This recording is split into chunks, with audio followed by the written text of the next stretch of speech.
చవితి రోజు వినాయకుడిని పూజించడానికి పాలవెల్లి కంపల్సరిగా వినాయకుడిని పాలవెల్లి కింద ఉంచి మాత్రమే పూజించాలి. పాలవెల్లి కంపల్సరిగా తీసుకోండి. నైవేద్యంగా పెట్టడానికి బచ్చలి కూర, చింతకాయ, పప్పు వేసి కూర వండి స్వామి అన్నంతో కలిపి నైవేద్యంగా అయితే పెట్టండి. మొక్కజొన్న కంకులు, మారేడుకాయ, వెలక్కాయ.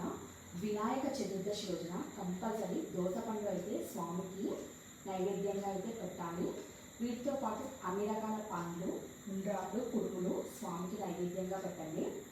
స్వామి కోసం పట్టు పంచ, ఇంకా ఆ రోజున చేతిలో అక్షంతలు పట్టుకొని శమంతోపాఖ్యానం కథ చదువుకొని వినాయకుడి దగ్గర అక్షంతలు వేసి తమ శిరస్సు పైన చల్లుకుంటే ఆ రోజు సాయంత్రం చవితి చంద్రుని చూసిన నీలాపనిందల పాలైతే అవ్వరు. అక్షంతలు అయితే శిరస్సు పైన చల్లుకోండి. ఇవి ఇంకా